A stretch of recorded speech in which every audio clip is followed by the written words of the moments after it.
45 రకాల విత్తనాలు జస్ట్ రూ. 150 వచ్చాయంటే నమ్ముతారా? అది కూడా ఫ్లిప్కార్ట్ లో. ఇక్కడ నేను చూసిన ఒక ఇంట్రెస్టింగ్ ఏంటంటే ఉల్లిపాయలకి యాక్చువల్ గా నారు ఉంటది అవి, కానీ వేగంగా విత్తనాలు వచ్చాయి. ఇది నిజమా కాదని అర్థం కాదు. ఇక్కడ చూడండి, రెడ్ ఆనియన్, రెడ్ ఆనియన్ కి సీడ్స్, వైట్ ఆనియన్ కూడా ఉంటాయి. ఆనియన్ వైట్, ఇవి సీడ్స్.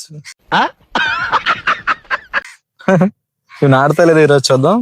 హలో గాయస్, ఈరోజు మనం పొలంకి వచ్చాం. ఈరోజు ఇక్కడ విత్తనాలు వేస్తాం. కూరగాయల విత్తనాలు ఎలా వస్తాయి చూద్దాం.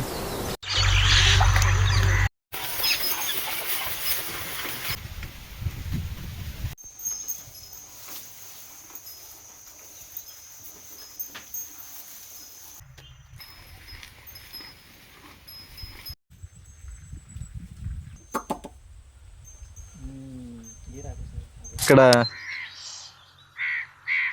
ఇక్కడ ఇక్కడ మొత్తం కూరగాయలు వేస్తున్నాం.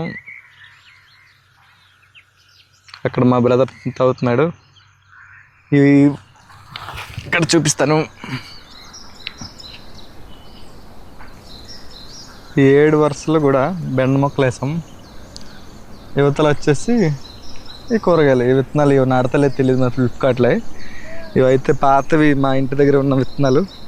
కొన్ని విత్తనాలు ఉంటే అవి బెండ మొక్కలు అవి వేస్తున్నాం. పాత ఇంటికాడ బట్టలు ఉంటే బట్టలు విత్తనాలు, బెండ మొక్కలు. ఇవి అయిపోయాక అవి డైరెక్ట్ నారు పోసేయడమే. మరి వస్తాయి రావు చూద్దాం. ఇలా మొక్కలు ఎక్కడెక్కడ కావాలో కన్నాలు తవ్వుకున్న తర్వాత కొంచెం కొంచెం వాటర్ పోసుకుంటూ, కొంచెం వాటర్ అని ఎందుకనంటే బెండ మొక్కలు కొంచెం వాటర్ అయితే సరిపోద్ది. ఆటోమేటిక్గా మొలక వచ్చిన తర్వాత కొంచెంగా వాటర్ ఇవ్వాలి తప్ప వాటర్ అయినది ఎక్కువ ఇవ్వకూడదు. ఈ ఫ్లిప్కార్ట్లో తెచ్చిన విత్తనాలు కూడా ఒక వారం చల్లేద్దాం. చల్లేసిన తర్వాత మొక్కలు ఎలా వస్తాయని చూద్దాం. ఈ ప్రోడక్ట్ లింక్ నేను డిస్క్రిప్షన్లో ఇస్తాను, ఎవరికైనా కావాలితే చూడండి.